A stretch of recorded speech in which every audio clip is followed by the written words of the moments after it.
BT3 quickly became a fan favorite game amongst Dragon Ball fans. So it might seem strange that only now are we getting a sequel to it. That isn't entirely true though. In 2009, we would get Dragon Ball Raging Blast. Not the first HD Dragon Ball game, but it was one of the first. Not only does this game have the same developers as BT3 did, but it's easy to tell that both games share combat styles. This game is basically BT4 or Sparking Zero if it came out back in 09. I've heard a lot of mixed opinions on the Raging Blast games. Near the time of their release, I remember hearing people say they were as good as BT3, if not even better. But as time has gone on, I've come across a lot more negative opinions of it. I've both come across people liking the first game and hating the second game, or people that say that the second game is just way superior, or people just hating on both of them. This is going to be my very first time playing this game. But I mean, come on, how bad could it be? It's made by the same development team as BT3 was, so, you know. Come on.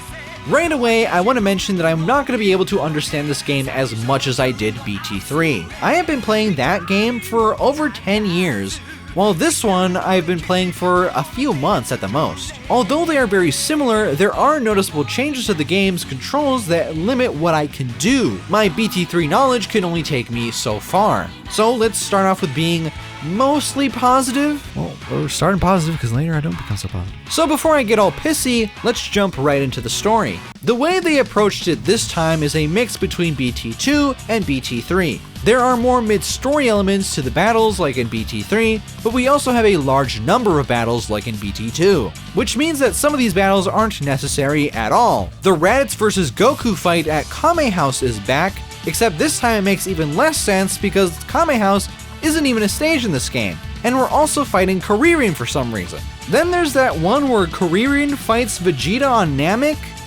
You know, when Vegeta wanted Kuririn to hurt him so he would get the Zenkai boost in order to fight Frieza? Yeah, this one's even worse than the Raditz one since Vegeta will actively fight against you, which would go against the whole purpose of him wanting to get hurt. That doesn't make any sense. I know I said we're starting positive, but this don't make no sense, boys. This makes no sense. New to the story mode are these perfect actions. These are both moves or just things you need to do within a very small time frame that correspond with that particular battle. Things like doing a super, evading an attack, or doing a signature move. The problem with these is the time frame itself. You only get a few seconds to actually pull it off before the prompt disappears. The worst of the bunch are the ones that require you to do an ultimate, since if you don't have enough ki, you'll definitely won't have enough time to charge up to full tension, get close enough to actually do the ultimate, and then do the ultimate, and then actually hit your opponent before the prompt disappears.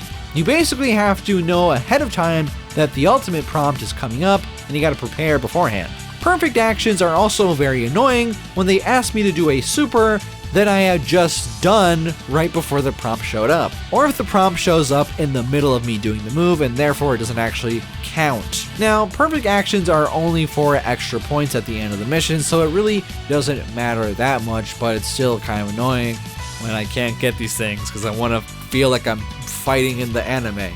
You can also play these in any order, with a few of them being locked, and the only way to unlock them is to play the battle right before it. Not only are the battles freeform, but so are the arcs you play. You could start with any of them if you really wanted to. Each arc except for the first one has at least one battle that is locked that needs to be purchased in the store in order to unlock it. You buy things from the store using these red stars that you get once you replay a mission while meeting certain conditions. This means that you need to play every mission at least 2 times in order to 100% the game, which isn't necessarily a bad thing, but it can get a bit monotonous. I wouldn't mind it that much if there wasn't so many missions to begin with. I also don't see why you need to replay the level instead of just meeting those certain conditions from the get-go. Not only that, but some of these conditions are very hard to actually meet. For example, doing all the perfect actions in a mission or finishing the mission with little damage. Some perfect actions are pretty easy to follow, but then there's other ones like deflecting a super, or something that relies on you waiting for the CPU to do a thing, which makes some of these pretty tough to actually follow. Now, there is at least one free one for each one of these missions, since they all have the beat on hard condition to meet, which isn't too hard to do despite the name. One of my complaints from BT3 was actually fixed here. I can't think of a single battle off the top of my head that needed to be here that wasn't. Trunks versus Frieza, Goku versus Boo, Cell versus Piccolo, Super Boo versus gosh darn Gotenks is even here. So in that regard, it is better, but overall, I don't think I like this story mode as much. It never really sold me like BT3's did. Maybe that's because it lacked an opening narrator, maybe it's because the mid-battle scenes were just kind of weak, maybe it's because I'm gay. Okay, the Goku transforming into Super Saiyan for the first time was really well executed. Everything leading up to it is absolutely just pretty much spot on, and the look itself is almost as good as it was in BT3, but I don't know what's going on with his mouth here. That's not what his mouth looked like. If they would have switched that, I would be saying that it's better than BT3 because everything else was better than how BT3 did it. But that mouth though, I don't want to see what that mouth do though, because close that mouth, son. The Gohan going Super Saiyan 2 moment is even better than it was in the last game, but that's mostly because it didn't exist in the last game. I think these missions are a little too short, and a lot of them could have been combined into one single mission. Like I mentioned in my BT3 review, Sparking Zero is bringing back the Raditz vs Goku fight at Kame House, but it doesn't look like Kame House is in that game either. Why does this thing keep coming back?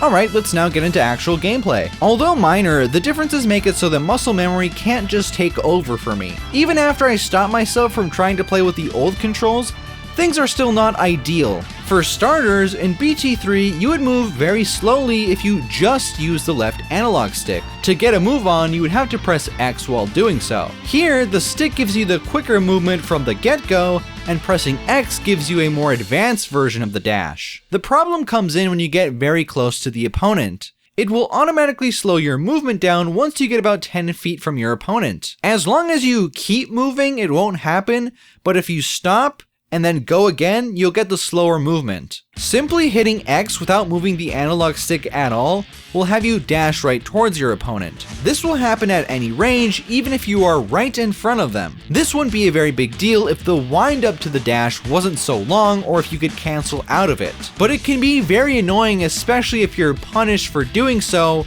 when you do it by accident, which is going to be every single time you do it when you're right in front of the opponent, because you have no reason to dash towards them because they're right there. Sidestepping now only seems possible while doing it in the middle of a combo, and even then it doesn't seem nearly as useful as it was before. Same goes with backstepping and stepping in. Stepping in actually used to be a way to extend your normal combos past the point where you would automatically push the enemy away from you. That no longer seems to be the case because of the end lag that this move has. Speaking of end lag, this game is full of it.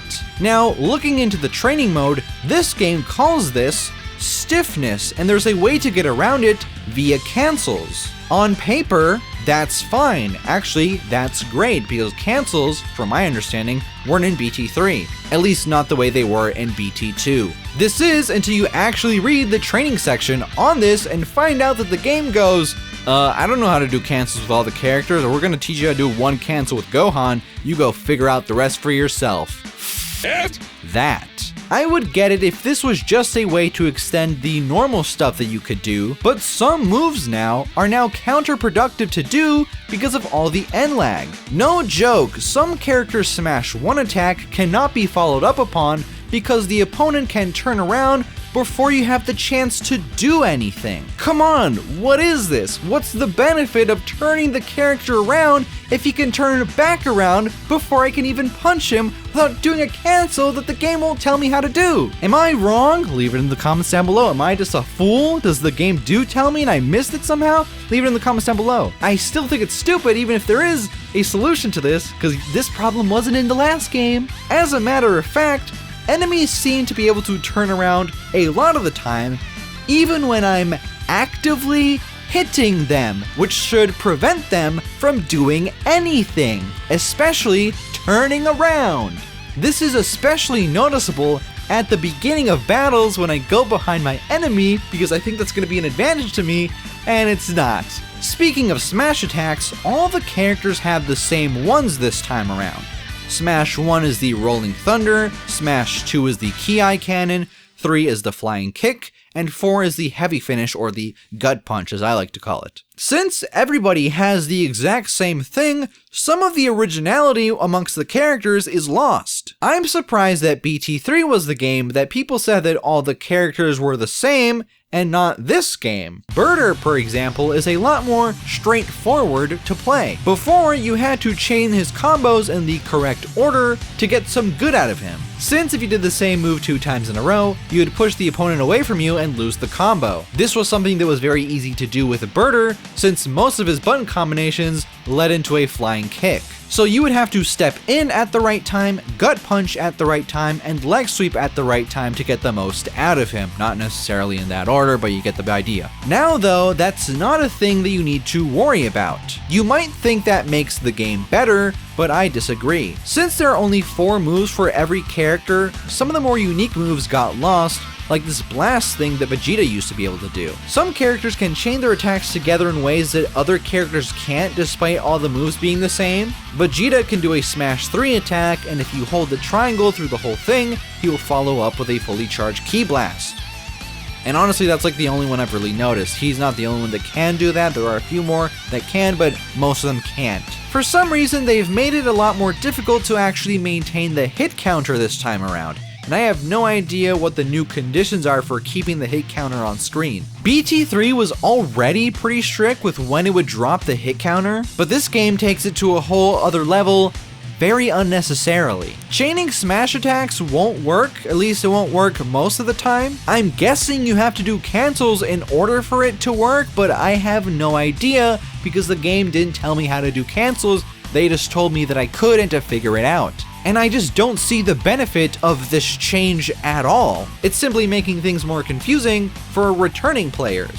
One thing that does make characters feel a bit more unique from each other are these signature moves. Some are a lot better than others, but the fact that they exist at all is an interesting idea. Piccolo's is great for disrupting the enemy, same with Goku's, but he can actually combo into it a lot easier. But then there's less useful ones like Vegeta's Ki spam. I like doing it, but it doesn't do that much damage, and it's just kind of annoying when somebody does it to you. It's not like, oh no, I'm about to die. It's just kind of irritating. Then there's other ones that are like counters, which, I mean, that's fine, I guess, but they're definitely harder to pull off because a counter in general is harder to pull off than a thing that will hit the enemy actively. This time around, we have access to 4 supers instead of just 2, since the supers are now mapped onto the right analog stick. Now, of course, we still get utility moves like Solar Flare and Explosive Wave, just like last time. As you can see from these very clean health indicators though, we lost the blast gauge, which is what allowed us to do said utility moves and to go into max power mode, which is called high tension in this game. With it no longer being here, what does this mean for utility moves? All of these moves just use Ki now, which makes a move like Wild Sense a lot more recurrent since you don't have to wait for the blast gauge to refill. There does seem to be some sort of anti-spam thing going on in the game, since sometimes I'll hit the direction on the analog stick, I know for a fact I have enough Ki to do the move, but the super just won't come out. This can be a bad thing though, since sometimes it has gotten me killed because I couldn't get the move out fast enough, and then the opponent kills me. You are right now. Stop you. Stop you. Say. This'll stop you. This'll stop you.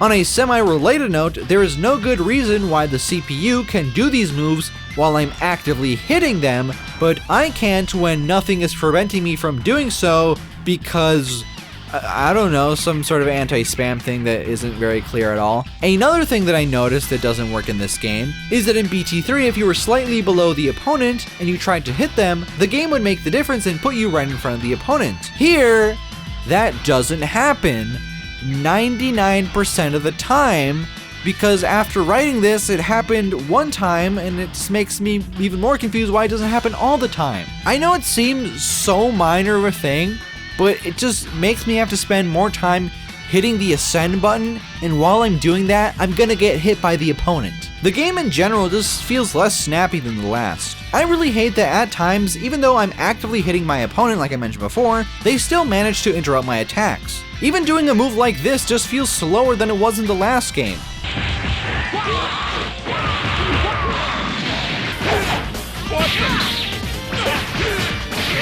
It's almost like they stuffed gum in BT3's locks. This is all jammed up. I don't see why some supers are very easy to prevent from activating, yet other ones aren't at all. Again, this leads to me getting hit by supers while I'm in the middle of actively hitting them. New mechanic is this super ascend that you can do that will bring you to the top of the stage. It's interesting on paper, but all it takes to get back to your opponent is hitting X. However, it is useful if you hit X before you reach the top of the stage, then you'll dash back down towards your opponent, which they might not expect. It's a nice mix-up you can do. It also looks cool visually. Otherwise, this mechanic is mostly just actually annoying when you're fighting the CPU because they'll do it and then it will lead to nothing. They'll just do it and you have to go off, you have to chase them.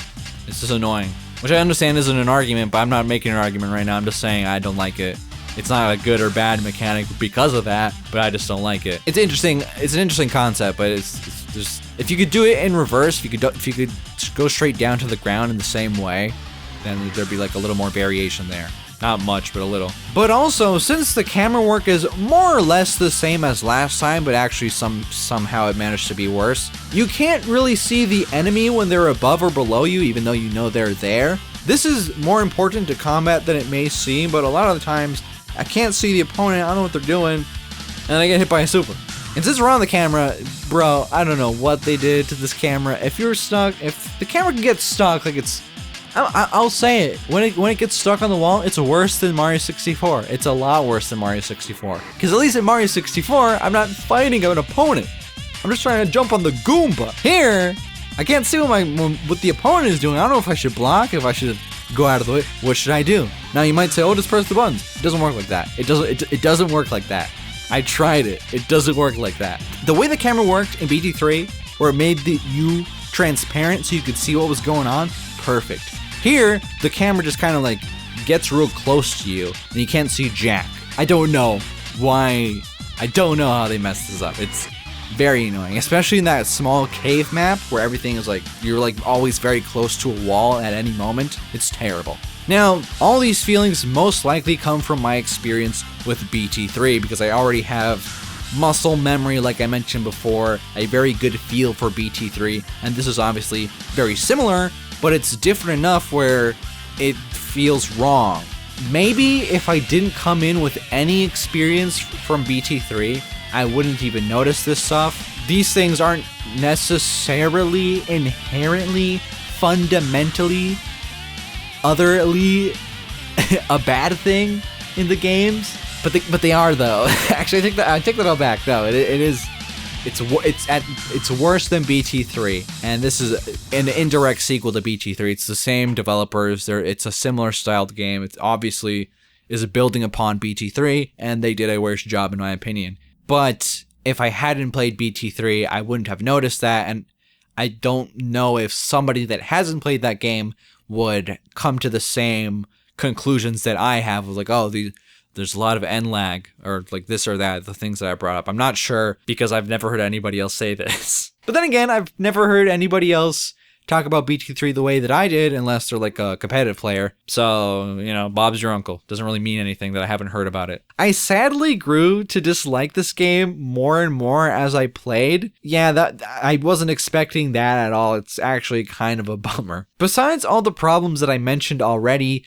the game kept on soft locking. It happened when I was trying to play this one specific battle in story mode. It happened when trying to replay this one what if mission for footage for the review. This happened, which I mean, it looked cool. I'm probably gonna use this footage for something because it looks cool as hell.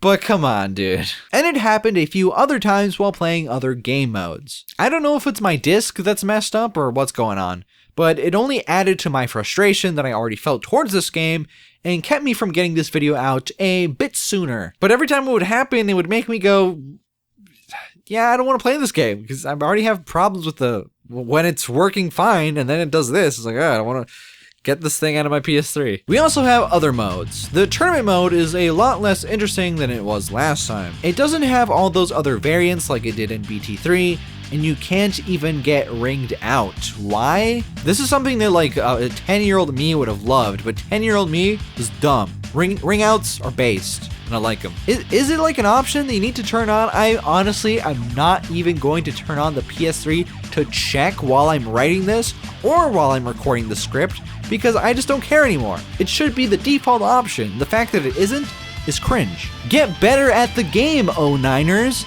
I'm such a fake fighting game fan, it hurts. Most of these additional modes are under the Super Battle Trial option in the menu. Arcade mode is what it sounds like. Really good if you just want to do battles without thinking about why you're doing battles and also want to earn some points. I don't know what the in-game currency is called in this game. I don't think it's Zenny.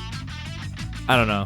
The money, dollar bills. Survival mode is back, which I was not expecting, and I really like the fact that it is back. Hopefully it's not going to be in Sparking Zero. I already know. I'm pretty sure they already said like it's not going to, or at least they said other options. No, I'm pretty sure they said that Mission 100 wasn't going to be in there. I don't know if they addressed survival mode, but they might have. So yeah, I don't think it's coming back for Sparking Zero. I think this is something I mentioned in my last video.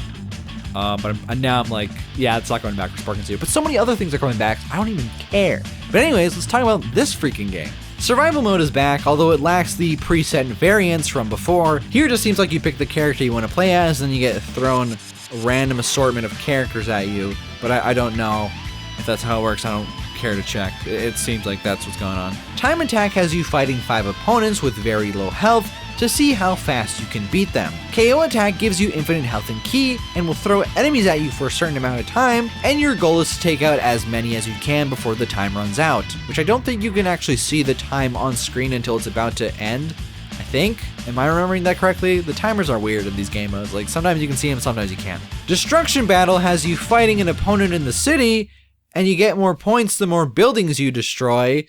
I don't know why, but it also has you pick the opponent for this game mode, and the objective isn't even to destroy buildings, you just get more points for doing so. So you could just beat the opponent, and then that's it.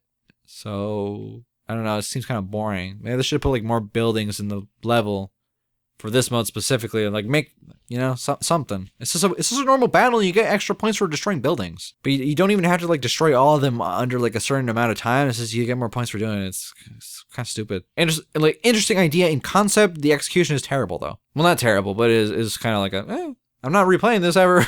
Team Battle is just Mission 100 with a different name, which again, I'm surprised this came back, and I'm sad that it's not coming back for Sparking Zero now. Also, look at these names. That's great.